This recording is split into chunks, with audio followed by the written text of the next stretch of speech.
Hello everyone, welcome back. We do have one more day of IESF action. Got a seeding best of one to determine just where in the bracket later on these two teams will end up, of course. And to join me on this lovely last day is Rada once again. Hey, what's up, Trevor? Yeah, I'm a little sad that today's the last day, but what can you do? All good things must come to an end. Every tournament has to come to an end, so hopefully there will be another one that picks us up, both of us up here before too much longer so we can move on to the next thing. But yeah, man, I'm excited about today. I think we have a very good game on our hands. And yeah, man, I just can't wait to actually get into it, see how these drafts progress. Does Bulgaria get the Undying? Does Ukraine get the Broodmother? What these questions, they will be answered in a momentary time period. But yeah, man, until these questions are answered, I'm just going to sit here wondering about the hypotheticals. Yeah, I mean, you know, because it's all theory until it's proven into practice, which we have to wait for, of course. Although, the Undying, the focus on that, we've seen a good amount of success from a lot of these universal heroes, the Wind Rangers, the Timbersaws. Yeah, absolutely. As we do have the lineup for Bulgaria today. Mastermind still standing in for Mind Control, Lil Pleb, BZM, La Joya, and Fatalitz will be the lookout player here. The star player to watch for is going to be BZM. If he's able to have a good lane, he's able to start transferring that good lane across the map, getting kills, making rotations, taking objectives, making things difficult for the Ukrainians. I think that Bulgaria are in a great place to win this best of one. Yeah, I think they're looking absolutely amazing to be able to secure this, but with best of one, anything's possible. We've seen a couple of reverse sweeps, and even when the 2-0 happens, it can usually be a little bit scary. It can get close, competitive, be a little bit debatable exactly how it ends up. And when it's best of one, anything goes. The power of the nice thick cheddar is more possible as always as we go and cover the other roster, of course, mentioned that they're going against. I believe the Ukrainian lads. Be a blast to see. Yep, so Stonebank, Panda, Infernal, GeoZZ, and Kadaro round out the side of the Ukrainians. I think the player to look out for here is Infernal. He's not a pro player, but he is a very, very good player, and he has had amazing impact with his Broodmother across this tournament, and he had a really, really, really strong game on Legion Commander yesterday. Yeah, I'm looking to keep up that strength. Today, so many little things to flex with. The fact that they have this deadly Broodmother, they have this deadly Legion Commander. Could always bring out that Timbersaw that's likely been banned most of the time, or even the good old Beastmaster. Go back to that. Maybe we get a little bit more offlane Lycan action. That seems to be back into one of the power positions. So another thing to be worried about. So this is an offlaner that might be able to dictate the pace of the game and get leading advantages and allow Ukraine to be able to get this little bit of surprise success, a little bit stronger than we might initially expect them to be able to pull. Yeah, you know, I honestly... the story of the offlaners, now that I think about it, between these two. I honestly don't know, man. You might be right there, because without Mind Control, with Mastermind subbing in, I think that evens the playing field significantly. Kadaro has also had a great tournament. His Enchantress yesterday was off the chain. Like Stonebank, he's also had a good performance so far in this tournament as well, even though his Undying yesterday died quite a few times. It wasn't living up to the name. But, you know, it's like that sometimes, especially as a support player. Some games you just die. You're just cannon fodder for that game. And it's just the product of teams focusing on you, feeling like you're a high priority kill, and there's nothing that you can do once you have that bullseye on you, or there's very little that you can do once that bullseye is on you as an Undying to not die. I mean, what are you supposed to do? You don't have escape tools, you don't have, unless you buy a Force Staff, that is, and you're kind of slow, you know, so it is, you don't have a stun, you don't really have any way to create space between you guys, so I wouldn't think too much about that. And also, I think they were trying to steal that, they were stealing that pick from Turkey as well yesterday, so That's yeah, we'll have to see how it goes and all that jazz, but I think I'm slightly favoring Bulgaria. I think BZM just has an amazing game and just kind of dominates it. But again, if Infernal is able to get his hands on that Broodmother or something, some other kind of cheesy hero, we throw in a dash of queso, things might get a little bit crazy. Yeah, and when you throw in the fact that these mids have been popping off, they've had great games. Sometimes it's usually the support's able to get a little bit tucking on the side, but both these rosters haven't focused too much on the flashier supports, just going for the more solid plays, just getting that classic Undying, which is problematic, but nothing too crazy coming out of it. The Enchantress. Not like we have any of these more flashy supports, like the Marcy, something people have attempted, like the Clinks a little bit. Yeah, I've not seen a 4 Clinks this tournament. Which might be a good thing to have be the case. Oh boy. Although on the good side we do have the Pugna, and that's something I thought that would be just some nice standard spell harass, nothing crazy, but that has been a genuine insane performer coming out now that I have that going into my mind. Yeah, that support Pugna is a very strong hero, man. Able to regenerate your health, able to regenerate your mana. And in the current state of Dota, with the map being so big, the ability to stay out on the map is also huge. Able to stay out on the map, able to farm, able to help exert pressure and force the enemy to stay inside of their base and limit and restrict just how much farm that they are able to get. Pugna is a great hero for this because not only does he give you health, he also gives you mana. So, I mean, we talk about the Medusas, we talk about the Storm Spirits of the world. These all heroes, they all benefit off of the extra mana that the Pugna is able to give as well, which makes it so that they're able to stay out on the map for longer, find more kills, farm more gold, and inevitably get bigger and badder than their opponent is able to do. And with that ability to just continue being deadly, I think that's another thing to keep in mind and consider. As there's other options on the table. I feel like one that we might have seen, maybe not a game or two here, but we've seen in general for sure, is the Skywrath Mage. Just removes that defensive capability of the Pugna being banned out and just goes for that raw damage. I'm surprised we haven't seen that much Rubik currently, but I feel like it's a matter of time until he pops up. I feel like we've only seen Rubik a time or two in this tournament since I've been a part of the tournament. The Skywrath Mage, I forget which side picked it. There was a team that really liked the Skywrath Mage. Maybe it was Turkey, but it's all starting to bleed together a little bit. But now all the hypotheticals are about to be answered for us because we do have a draft, ladies and gentlemen. Bulgaria is going to have the first pick in this draft. And so they're going to use that first ban to go ahead and get rid of that Brood Mama. I like that ban. Don't give Infernal his best hero. And just make it so you don't have to play up against that insanity today. Ukraine, I kind of expect them to ban out like the Beastmaster Timbersaw, Beastmaster Undying, something along those lines. They're going to prove me wrong and just go ahead and take out the techies first. I mean, that's one of those popular heroes in that 4 position that can create such an insane amount of magical damage. Like the Enchantress, like the Pugna, like the Skywrath. So, but it's a very more, I would argue, almost an even more annoying playstyle, in all honesty. Sure. With how it's usually handled.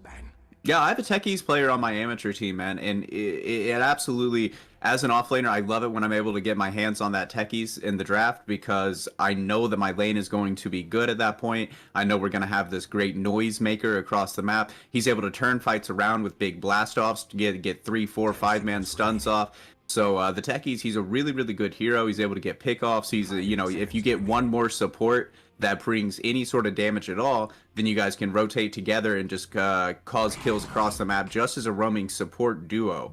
So the Timbersaw gets banned out, the Morphling gets banned out. That leaves Bulgaria's Undying open. So they're going to go right back for that comfort that they know and love, take up the Undying here at number 8. I would not be surprised at all to see them take the Beastmaster with the 8 pick.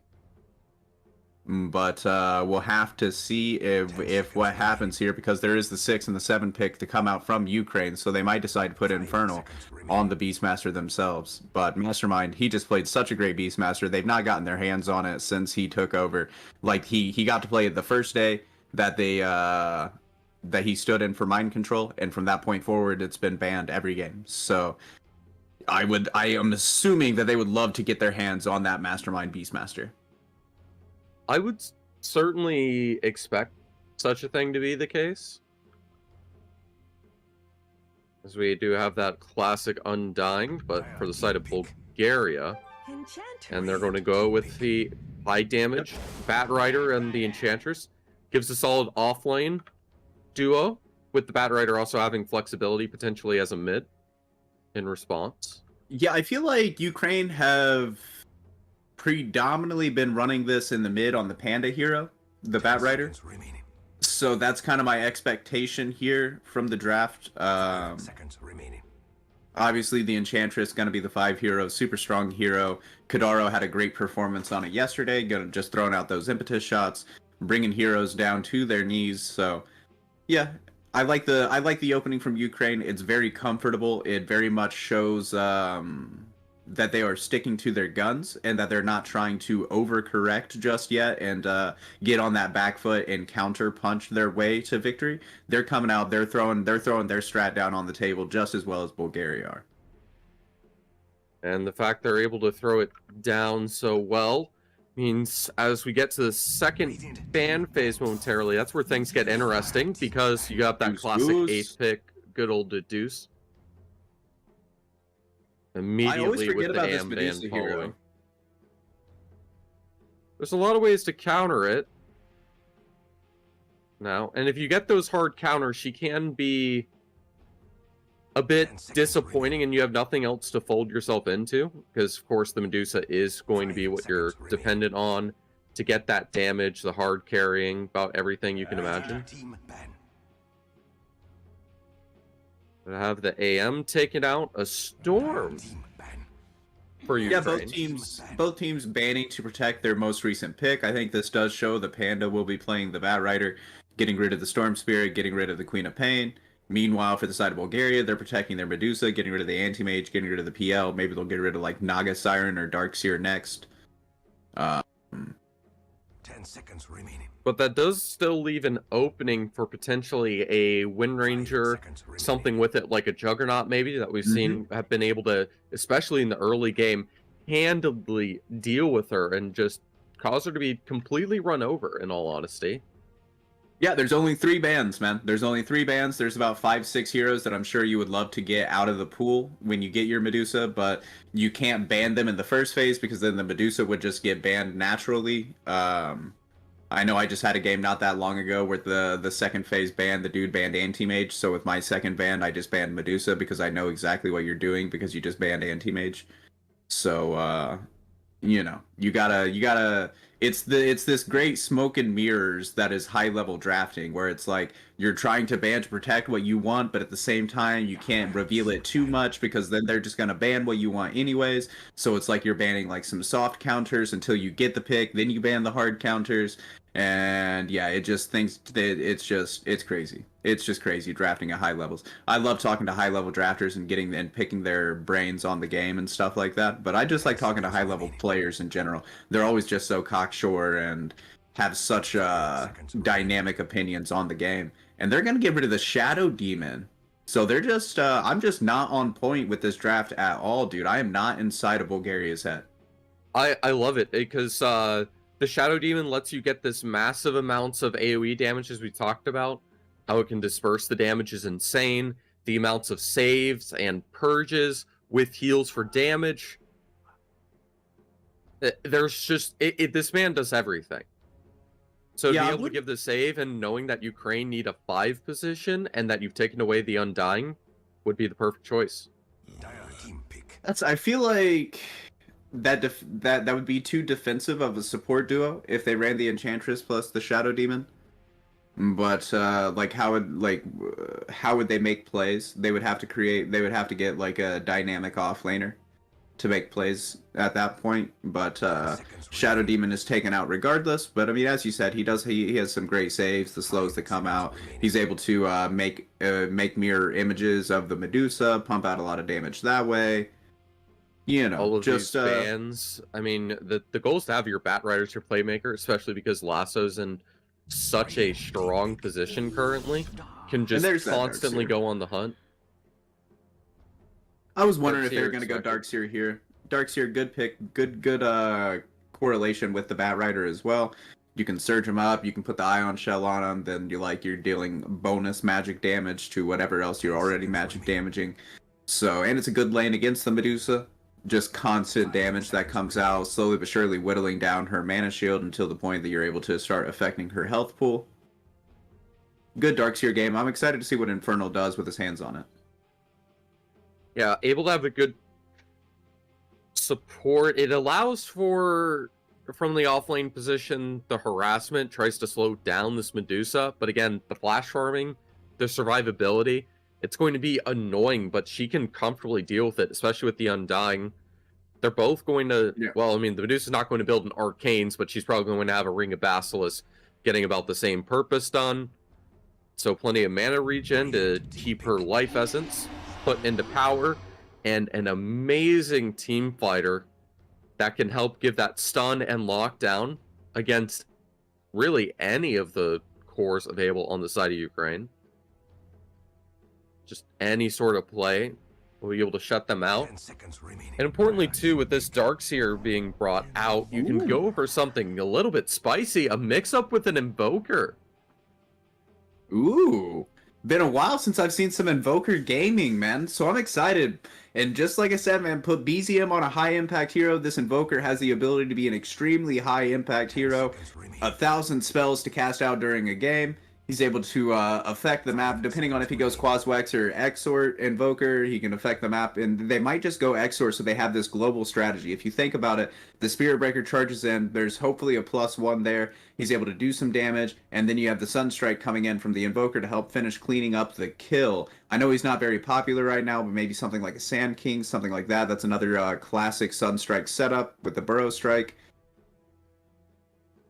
But, yeah, man, I'm excited. I'm excited to see this Invoker. That's a new hero. New hero alert. Yeah, because of the expectation, they know this Bat Rider has to be mid. And Invoker, I'd say, is the best option against it currently. Can go for the... Was it WEC Exort? Whatever gets the Forged Spirits. I think that's going to be the best move to go for. I imagine he's going to go for that build this game. Pangolier. So is this a support Bat Rider? They may have just done the old flipsy doozle on him. I think they have to at this point. I think that's the entire goal with the Invoker. It forces them into this situation where they're to respond in turn with something, and knowing that they've gone for the Invoker, which I guess could be a 4 as well. They could be, haha, got you too, and then go to the Void Spirit on Bulgaria. If they want to, like, try to big brain the big brain play. Yeah, I don't think I would like that very much. I think I would prefer for BZM to keep his hands on the Invoker. I mean, in speaking of weird things, I mean, I guess technically they could even put this Pangolier in the 4 position. That's something that was meta, I don't know, like a year and a half ago. So they would be reversing the time wheel a little bit here to be pulling out the 4 position Pangolier, but it's a best of 1, man. Anything can happen. This is I mean, it's kind of like a pub where it's like, man, like, I should have won that game 7 times out of 10, 10 times out of 10, but it's like, dude, this was just that one time that the 4 position Pangolier just so happened to work against you, dude, and there's nothing that you can do about it. Or if you did, you didn't pull it off because yeah, so they're looking for hard carries for the Ukrainian side. That much is for sure. So they're gonna ban out the Slark, gonna ban out the Naga again. Popular heroes against this Medusa. That does leave potentially the Juggernaut in the pool. I know we talked about him. Faceless Void is also in the pool for Ukraine.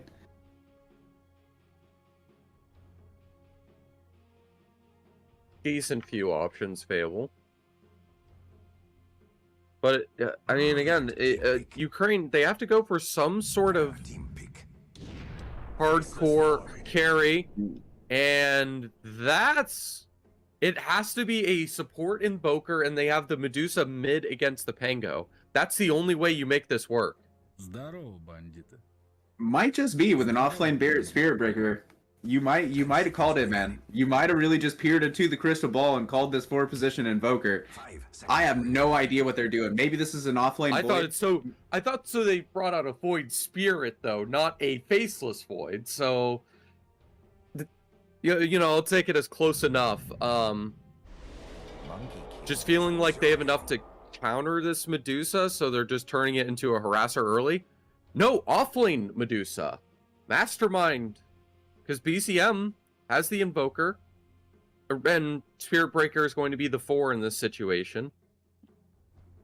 So they're going to lane the Medusa against this Monkey King.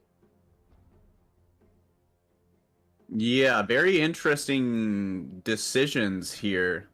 I think it's a great idea, because the Monkey King, you know, has to do that melee range, normally tries to harass all these strong melee offlaners. But if you instead abuse that Medusa for the tankiness, harasses at range, has the Mystic Snake, no way for the Monkey King to deal with that other than to maybe use the disguise to disjoint it off himself, and you can't do much better than that. I don't even know if you can even dodge the Mystic Snake like that. It's a hard lane to deal with, no benefits, and the Void can deal with most of this burst damage that might come through from the Enchantress. Yeah, no, I mean, I think that the adjustment is solid. I think Faceless Void should be able to have a better lane against the Darkseer than the Medusa. I'm a bit worried that maybe they overcorrected themselves a little bit, right? Like, heroes are on their rolls for the Ukrainian side. For the Bulgarians, things are a little bit weird. Just a touch weird. Offlane Medusa, that is a touch weird. We've not seen this Invoker a whole lot. I don't know. I think I'm gonna go with Ukraine. I think I'm gonna say that they're gonna pull off the upset here, take down the big bad Bulgarians, and win this seeding match. What do you think, Trev? Well, with the tankiness of the Medusa, you're going to have the save worst case from the Faceless Void. Realistically, you're going to have the combination of the Undying generally being able to decay while the Void's pumping out damage on top of the Sunstrike that'll eventually become just the Meteor Storm from hell. Yeah, so it is Exort Invoker. It should be to begin. As you know, you get the full array of Sunstrikes just causing demolition. Combos so well with the Void ult. It's going to be tons of damage, most of it being pure, unable to mitigate it.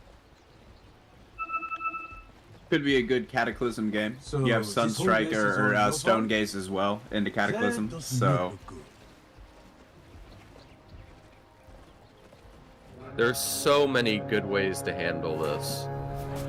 So that just adds to me the concern that this Medusa was sort of bait this entire time, and they just have it offlane for the sake of the harassment. Perfect Sunstrike onto the Enchantress. That's going to be an easy first blood, secured by the Spirit Breaker. So not that initial synergy we were thinking with the Basilisk and the Arcane Boots of the Undying. Still a rather effective move.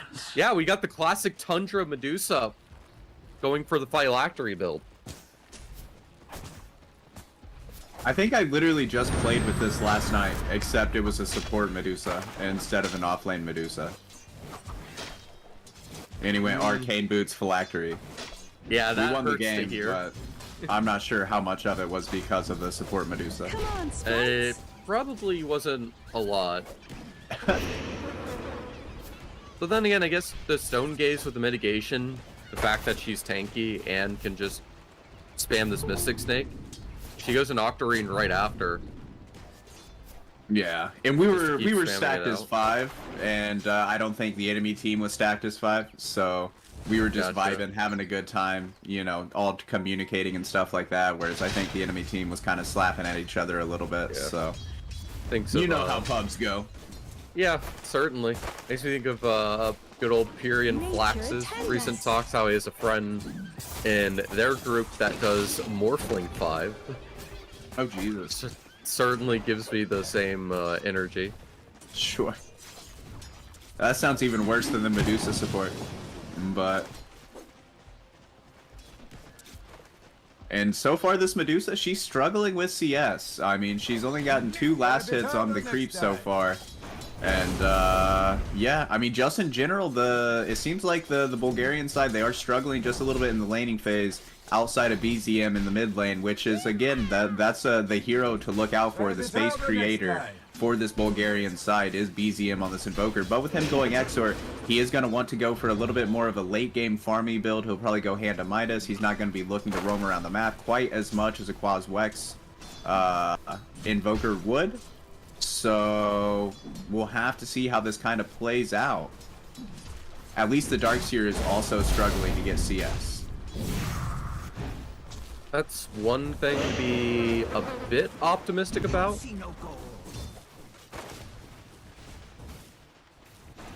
I'll see that early decay stacks just really shredding out the Darkseer and the Batrider, a double universal combo. So it'll reduce their right click in lane on top of that. If it wasn't for the good old Jingu Mastery being able to obtain, plus the slow with the Enchantress, almost securing that kill, just barely able to get away. For now.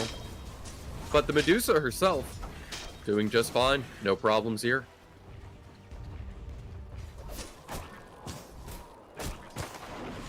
Yeah, things leveling back out just a little bit here. Slight lead for the Monkey King over the Faceless Void. Slight lead for the Medusa over the Darkseer. So, and a very, very slight lead with the Invoker over the Pangolier. So, all that being said, it is going to be a less than 1k net worth advantage for the Bulgarians right now. As Infernal, he's fairly low. And with these decay stacks, he's only got 138 HP. Ooh, Sunstrike just off the mark. Expected the Sunstrike to potentially come in. Good mobility, and you can see fully removes all of his magic wand and everything else as he pops that salve just to regenerate back up. So it can be decently tanky, and it's a nice back use the harassment in, and with the low levels, just level 2, the level 1 Time Walk has a very high cooldown. No way to deal with that. This should be a trade on the Batrider, but surviving with mere points of health, and of course with the Jingu Mastery, can just get the lifesteal off to try to help sustain the Mystic Snake. A nice nuke to follow as the Batrider also goes down. Spirit Breaker happy to trade his life for the Medusa to get the kill on the Monkey King every day of the week. Oh yeah. Yeah, and that's a kill onto Mastermind as well. And I mean, the late game for Bulgaria is pretty dang scary, dude. Like, you're gonna have to deal with a Faceless Void and a Medusa and an Invoker in the late game. Like, that's quite frightening for if you're a Ukrainian or a fan of the Ukrainian side. So, yeah, man, they're gonna have to come out of these lanes a little bit better than what they're doing right now, and create a lot of space on the map. And this is a good way to start. Rotation with GOZZ, trying to get his hands on a BZM. La Joya is here.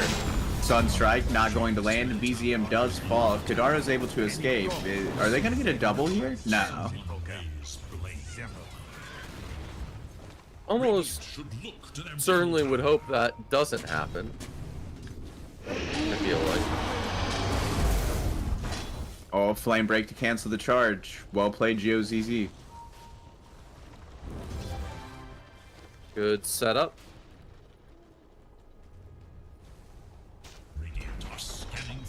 We go away, and you can see how wild and overpowered this Batrider is. The fact that there's no reliance on the sticky napalm to work with the Firefly. Instead, just going into those 2 big chonky spells. The Molotov for a little bit of positioning and annoyance, and of course the Firefly just able to do enough sustain on its own to get all that work done and made.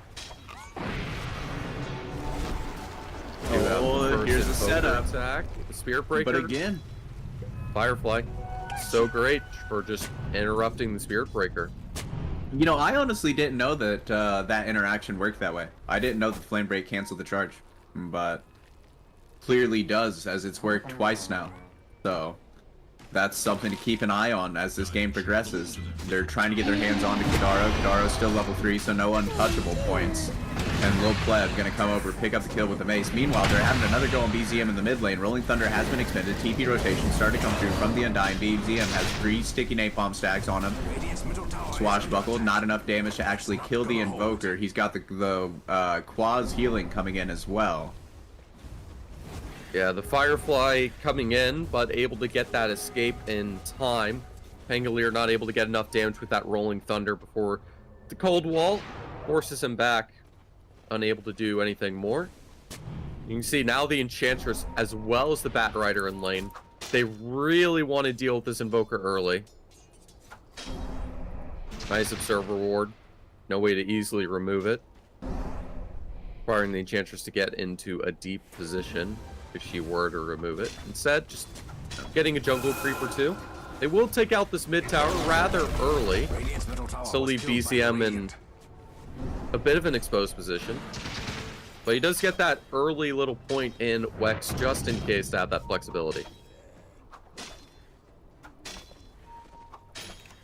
Yeah, and it opens up the map for Panda as well. Because they're trying to go in on the BZM yet again, but Fatalitz is here.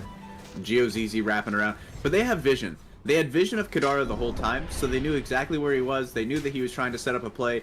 BZM, he sets himself on the safe side of the lane, the far side of the lane, knowing that even when the Enchantress shows herself to come out of the woods, you're going to be with enough distance to not go down. Meanwhile, Panda, after taking that tower, the map has opened up to him, so now he feels strong enough. He's able to rotate around, going to be able to get a kill onto the Spirit Breaker. BZM gets a return kill onto Kadaro.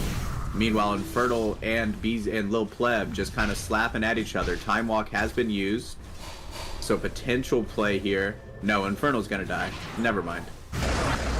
Should certainly die. He's not going to be within range of the tower, but of course that Sunstrike should help get in the damage. Requiring both the Undying and the Spirit Breaker lockdown. Maybe a little bit too much of an overcommitment, as now this Medusa's alone of Wukong's command going in. No lasso needed from the Bat Rider, as the Firefly will get the work done. Tries to use the Lotus to get out of the situation, but it will not be enough. That's not good for the Radiant. This is a bit worrying. As the pick on the Darkseer is nice to help out the Void, create some space, continuing at these last hits. But the Enchantress Bat Rider duo is taking control of this entire jungle, having the Pango to help. So Bulgaria are barely getting anything in terms of farm, and it's not because their draft's too greedy, but just due to map control and playstyle in the current way. Yeah, and I think this is why the lane was so important in the mid lane. If BZM came out ahead, then this game would not be looking like this at all. Instead, it's the Pangolier who comes out ahead, and yeah, they're doing a good job controlling the map, restricting where you're able to farm at, trying to keep these heroes pressed down, nose into the dirt. As again, there's a potential go onto Infernal. BZM making the TP rotation as well. He's a dead boy. Certainly doomed to go down in a situation like this. And now with Mastermind getting harassed once again, just all the raw right click. Jingu Masteries, the Mystic Snake should get her the necessary heal with 2 heroes nearby. How's it feel? Of course, their stats aren't too severe yet. The Mystic Snake's one of those things that, surprisingly enough, scales better going later into the stage. Are those 2 magic wands? Yeah, that is. Did he buy 2 magic wands, or did he just pick one up off the ground? No, those are both his own. It would have had the little so name tags under it. Yeah, you're right.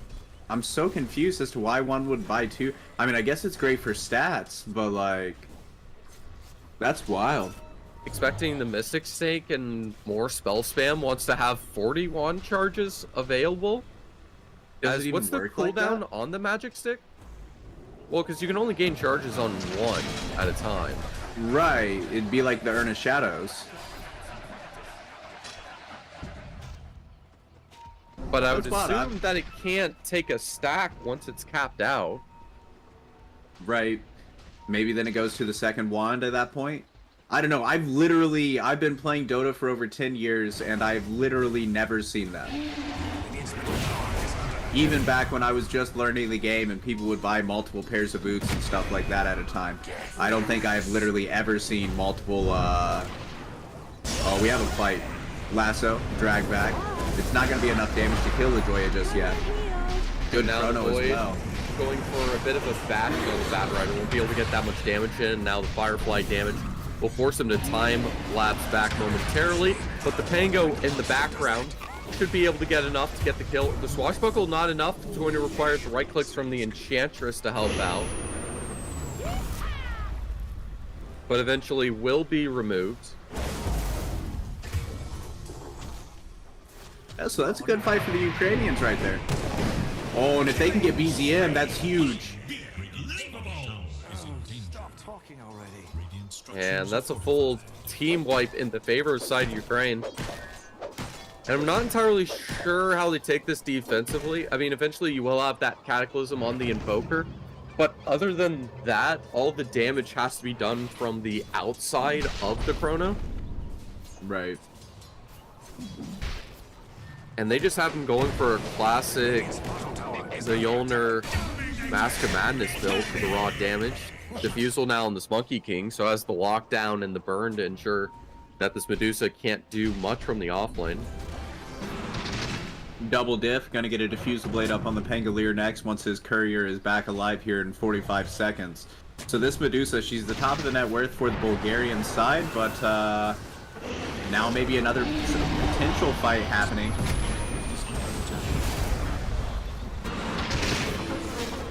Full team fight going on through as Pengo's continuing to start doing some harassment. BZM having to deal with the Bat Rider on the side. Beautiful Wukong's command, blocking down both the Undying and the Void. The Medusa forced to use the ult defensively to try to protect BZM and the rest of the team. The Mystic Snake connects onto 4. Will be able to let her get back up to full and even get a pick off. But the one kill is not going to be enough, especially with this Swashbuckle. It's going to come in momentarily. That mana and the rest of her life is completely eradicated. And the only one to survive to get some farm is the Invoker, as Ukraine just keeps dominating on them. It looked intentional. Yeah, man, up 8K now with 14 minutes into the game. Doing exactly what they needed to do, because like I said, I cannot stress this enough. The late game is not going to be fun to play against the Bulgarians. Assuming that all things are level, right? Because this is one of the great things in pubs that people don't really seem to understand, right? A Medusa that has like 7,000 net worth 40 minutes into the game is just a Medusa with 7,000 net worth 40 minutes into the game. That's not scary. The thing about Medusa that's scary in the late game is when she has farm. And they're doing a great job right now staying out ahead of all of these heroes that do well in the late game with farm, the Faceless Void, staying out in front of the Medusa. So, I mean, it's really...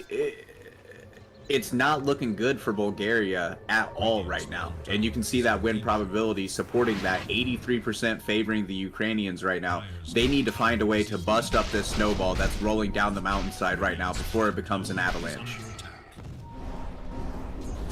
Certainly is the problem in play, and it doesn't seem like it's going to be slowing down anytime soon as they group up, take up that Invoker using the lasso. No way to even attempt to escape with the invis. Bulgaria can try to farm, but the value of the kills means that it does create this bit of a snowball, especially when you have this lead and you continue playing this bloodthirsty Dota. Right.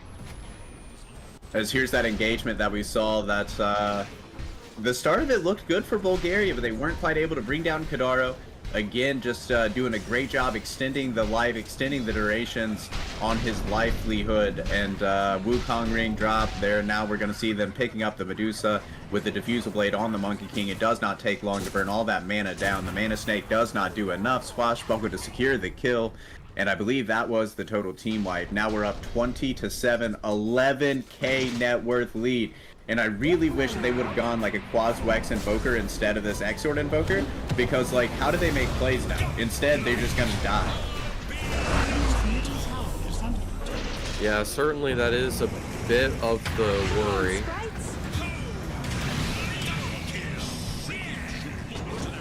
As all that's going through, they're just going into the base now, freely able to take the Invoker and the Spirit Breaker. And this is already starting to feel done, considering they can just freely right-click the towers, not going to have that much issue. Because for Bulgaria to go aggressive, they'll have to go into a Wukong's command. And this Monkey King, top of the scoreboard, has all the net worth available to his name. No way to answer him. Oh, lasso. Down the high ground, already all of her mana burned. And the Wukong's command with the Diffusal Blade just proves to be way too strong.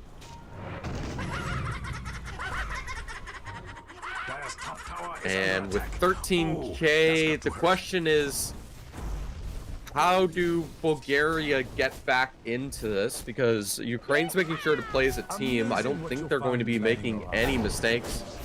This Monkey King is caught out and exposed for a moment, but I don't think Void Invoker is going to be enough to deal with him with all the lifesteal, but the Spirit Breaker and good old Disarm will be enough to save.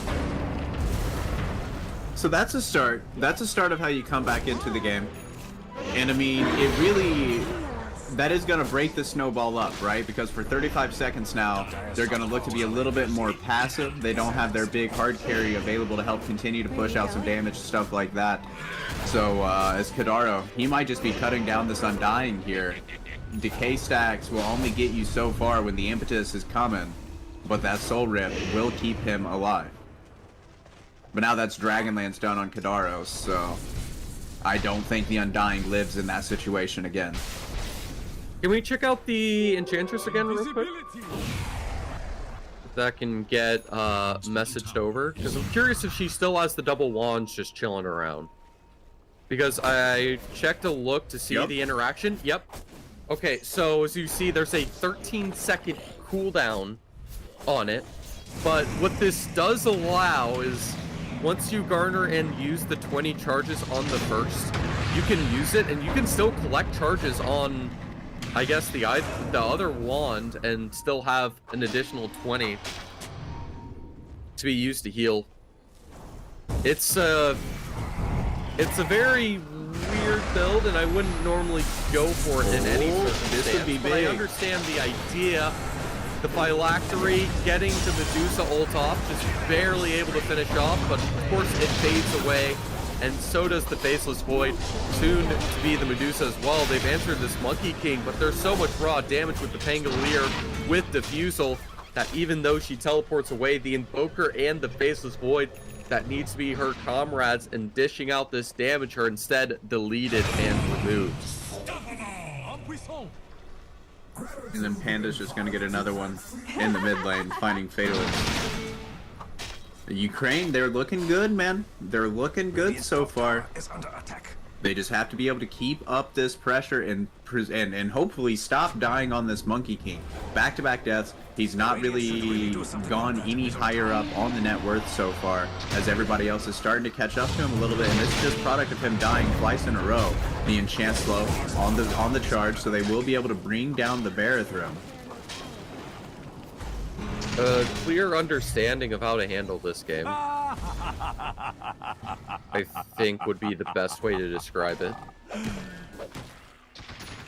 As it felt weird to end up throwing the Batrider on the support, but doesn't feel that weird now, considering the Pangolier just hard deals with this entire team on Bulgaria, provides a little bit of extra team fight, so you're not reliant strictly on that Wukong's command cooldown. Meanwhile, Bulgaria have to play for this ultra late game, essentially, unable to fight early, even with their itemization and goals being that in mind. It's nothing compared to Trojan Orb, Diffusal, Echo, Monkey King. Not even on those universal stats like so many heroes are, and still absolutely insane amount of damage thanks to that Jingu mastery.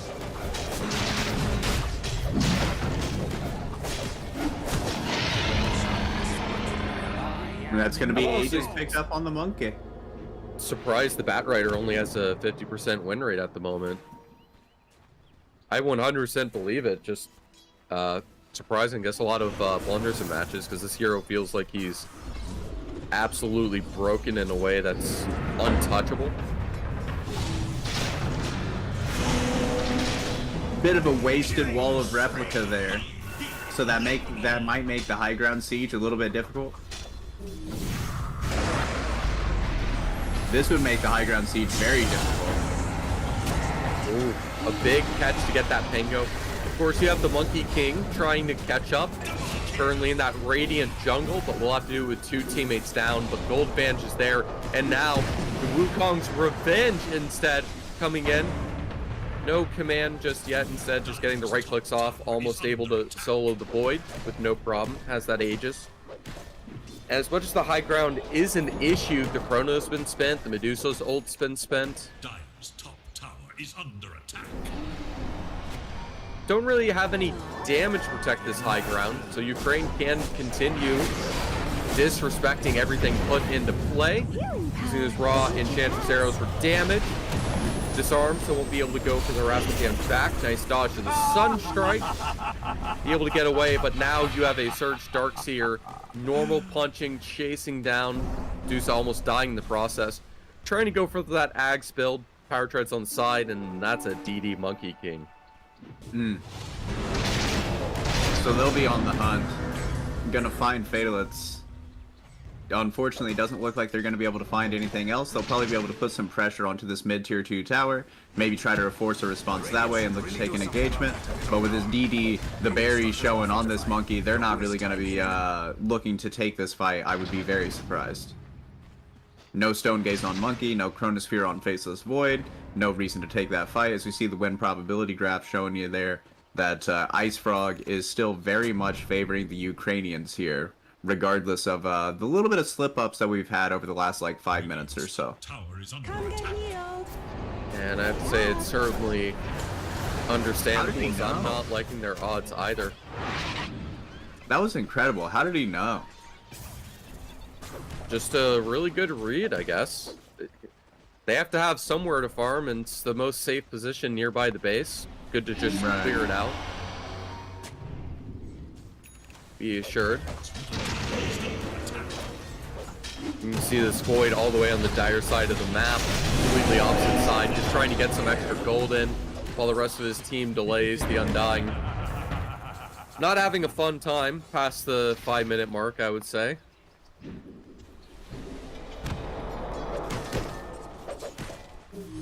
No, this is just Undying Gaming. Sometimes you're undying, sometimes you're all dying, and that's all you ever do. So that's just a part of it. Because again, this hero, he has no tools to escape aggression. I mean, his best hope is that he gets enough decay stacks that he's able to limp away with too much HP. Like normal punch out onto Lil Pleb. Oh, here comes the lasso. He's already used Time Walk, so he's going to use the Chronosphere instead. It's a creative adjustment, and thanks to the Invoker, it will be enough to secure a kill. But a perfect read on exactly where the Void went, utilizing that blink now obtained on the Pangolier, able to swashbuckle that Void back into the death zone, and you can see already the slow-mo of the punch, trying to stop the tombstone from being destroyed, but with the creep to assist, it's just too much. The Monkey King now rotating in. Looks like the Spirit Breaker will get to walk away as he charges back into his base by targeting the wave up north. Finding a nice opening there.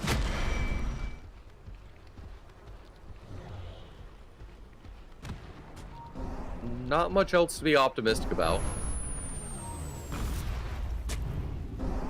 Yeah, not a very optimistic game for the Bulgarians so far. We'll have to see if they're able to make some astounding comeback. It would be a hype levels if they're able to make this comeback, as it's now 16k, 25 minutes into the game.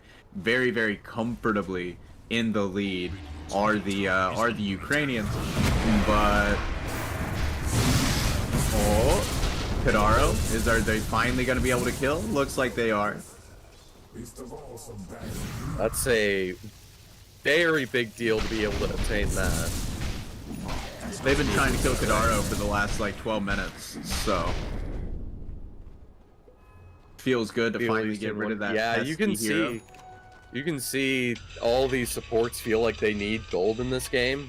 Even the Bat Rider going for it. You know, wants that Blink Dagger, wants those greedier items. Not really focused on the right click.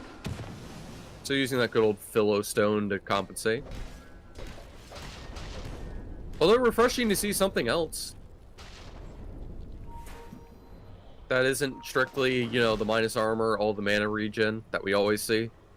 Sure. Something to genuinely mix things up a little bit. Oh, they know the Void. Blinking in. There's gonna be the blink with the lasso as well. They've got him controlled. They're gonna bring him down. Oh dear. Oh dear. This map is just continuing to shrink for the Bulgarians. Radiant's top tower is under attack. As the saying goes, oh me, oh my. This is a rough game. Bulgaria going for a very creative draft, but it appears Ukraine have all the adjustments and considerations in mind. Certainly ending up one step ahead.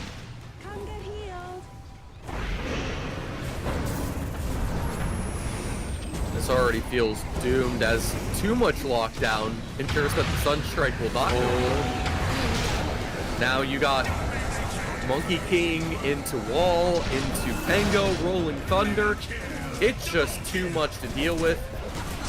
Even if buybacks are available in the chrono, still have to wait a few seconds for all those ults to fade away. And you can see Ukraine can freely back away with it if they feel genuinely threatened. Feeling strong enough to go high ground here, or at least forcing out the Glyph of Fortification. Kadaro's still hanging out high ground, so they're gonna push and try to secure this lane of barracks with this Medusa down. I would certainly say fair enough. I mean, what can they do? They're just freely getting farmed. The Void trying to find a nice chrono situation, but Ukraine refusing to give it away. A nice kill on the Enchantress, and this BZM does have a little bit of a streak going. But with the racks exposed, no answer to this Monkey King currently. Refusal landing on the Void. Nice time walk cooldown. All the ults have been used by Ukraine, so there is that danger possibility. A beautiful setup, or at least so I thought, but trying to get 3 in the chrono instead gets none. The Monkey King still taken down, and it's by BZM, which now has this net worth fully caught up.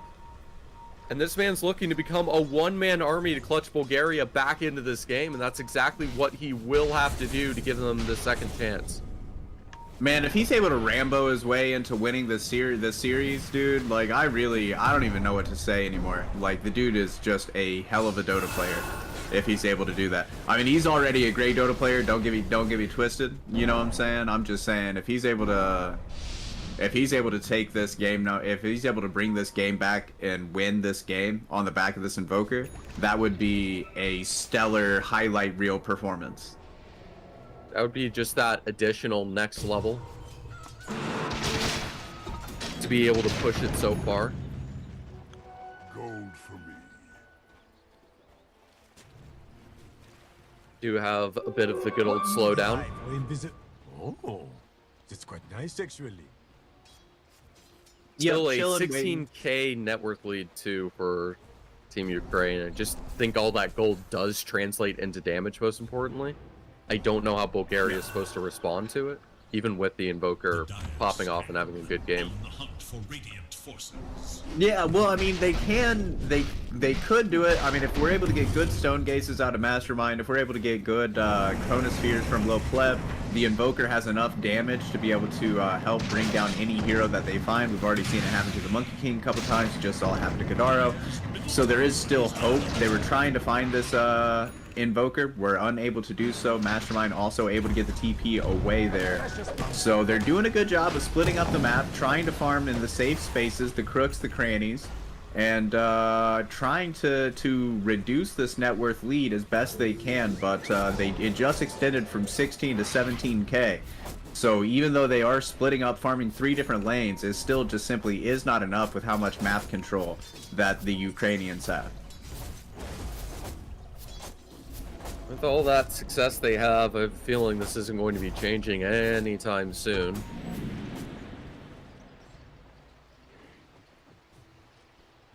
As an attempt to go for a bit of map control, Bulgaria splitting, trying to farm, and we do have that Cataclysm. This is going to be the big difference maker. A nice big chrono, able to create that space, able to fully synergize, get that raw damage in. Is a key way for them to try to break through. But even if they get these nice kills, they'll still have to kill this Monkey King twice, as it should be an easy Aegis. They do have all the fights available, all the ults available to be able to go for this fight. The Team Bulgaria wants it. But they're just going to try to split push, get some towers, get that extra gold, play on the defensive still.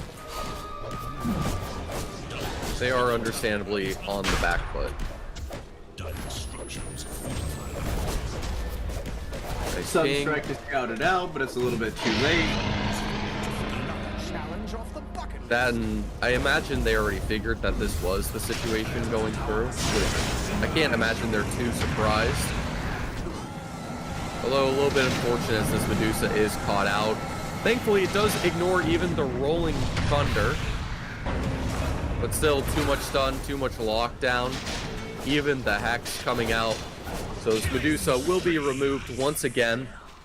The Enchantress has gone for the Hex. Dude, this Enchantress is so farmed, actually. Not even a Dragon Pike, by the way, just the Lance.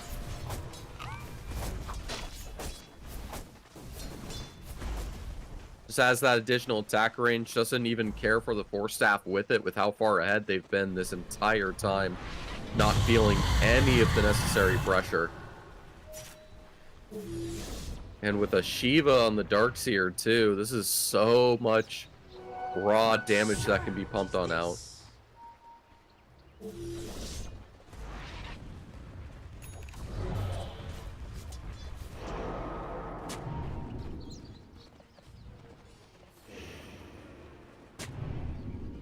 Have to wonder what the goal is going to be for the side of Bulgaria. I guess they're really relying on an amazing Invoker combo. Yeah, I think it's at the stage of the game now where you're just holding on with your fingertips and you're hoping to catch somebody with their pants down. But unfortunately, instead, it's Fatalitz who gets caught with his pants down. And he's brought down for 60 seconds. No buyback on the Undying. That is going to open up another siege towards the high ground. Forcing out the Glyph of Fortification, the Lasso drag back. Here's the Chronosphere. This could be a good setup for Cataclysm, but where is it coming? He's being forced out by the Darkseer. He's being pressured by the Darkseer, so he's not able to help into this fight. That was the setup. That was the moment. This goes from bad to worse. As the one key moment they were relying heavily upon this entire time ends up flat with nothing. The Rack's getting destroyed, the Invoker losing another life, and you can't refresh with a buyback on the Void. No way to keep that base defended. This Monkey King's going to be able to freely wail at it. Make it 2 lane of Racks, and with those lanes pushed in, they can make it full Mega Creeps if they want. Can just freely push for the end. So at least the Aegis popped away.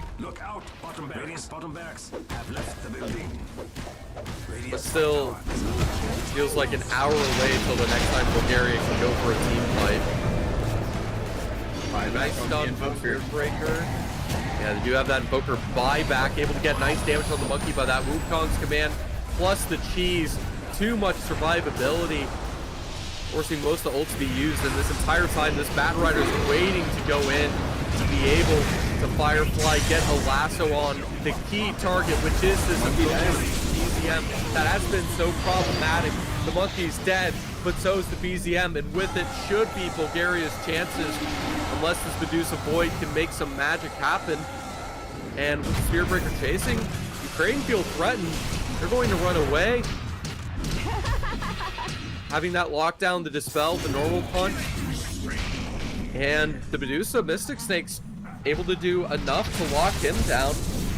They do defend the last set of racks for now and delay likely the inevitable.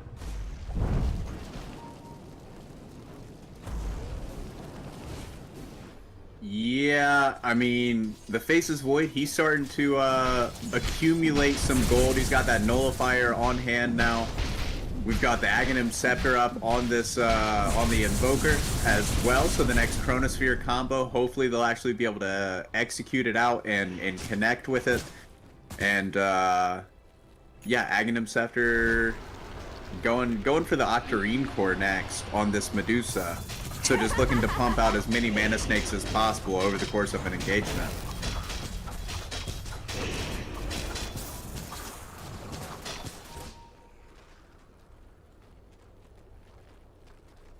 I almost wonder if there really is just any solution that can be done. Oh man, look at that disparity in gold gain. 19-6 in bounty runes. And a lot of that can just be contributed to the fact that Ukraine have controlled the map. They've just controlled the map for the large portion of this game. So of course they get to control and decide when the bounty runes get picked up, when the wisdom runes get picked up, stuff like that. And it just helps, I mean, the rich get richer. You know what I'm saying? Yeah, and this just is going to keep going that way. Appreciate a little bit of a replay of that team fight. You can see this Wukong's command just creating so much armor that they can't pierce through the Monkey King. They're having to kill him essentially 3 times, if not 4 times over. Still barely able to break through, but now in the live action, BZM, that's a die back, no way back in. Sundying soon to be removed. Space created by the Spear Breaker, but a quick use from the Enchantress or the Bat Rider, not sure which. Stops the Chrono from having full effectiveness. But the bashes from the Faceless Void, stopping that Wukong's command, if not for a moment, until the Pangolier is able to get the bashes in of his own, forcing the buyback from everyone of Bulgaria to give themselves a second chance to do what they can. And it might come out with a whimper, as you still have the Monkey King ult available this entire time. The Invoker's still dead for 30. The Undying moments away from death. Hex on the Medusa, lassoed away.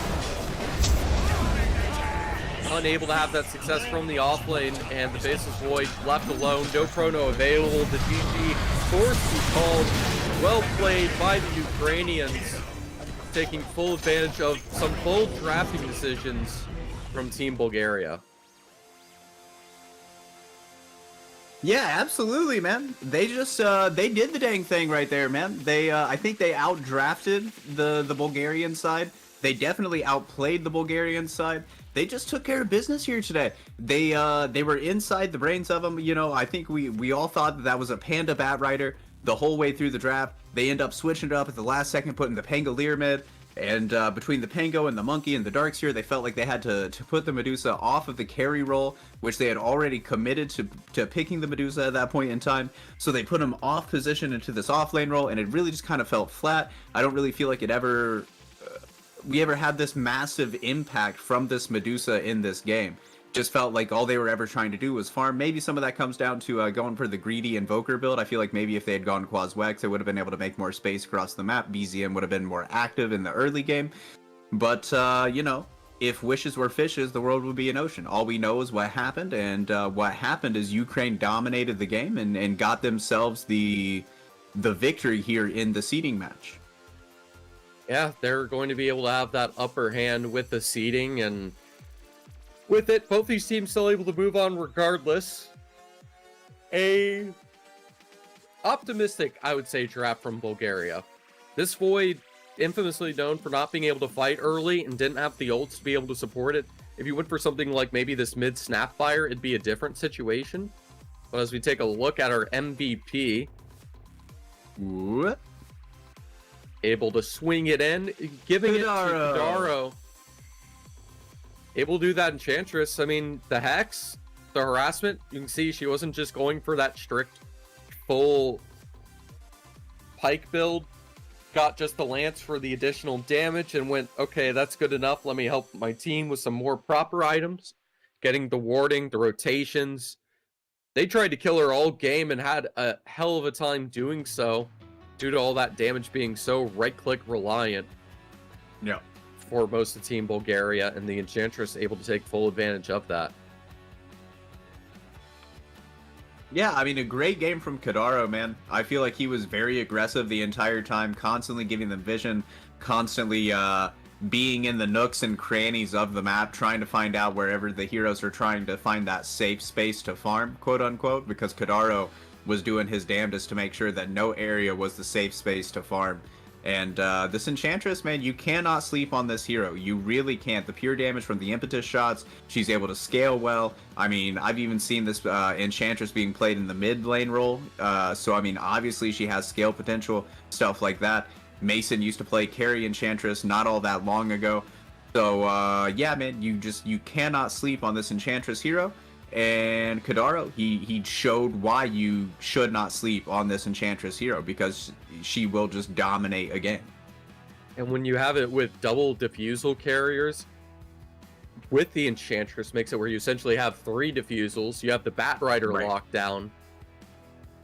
And I'd say it's so much, it's just like, even if it was a good game where the Medusa had a decent start, the Void had a decent start, the Invoker didn't have any issues due to all that pressure put upon him, as much as BZM tried to clutch it out for the Bulgarian side. They have enough to shut down every single one of these heroes, no problem, maybe all at the same time if they so wished. Everything was set up so that the Wukong's command could really flourish here and have any success required to take it all through. This game is no exception.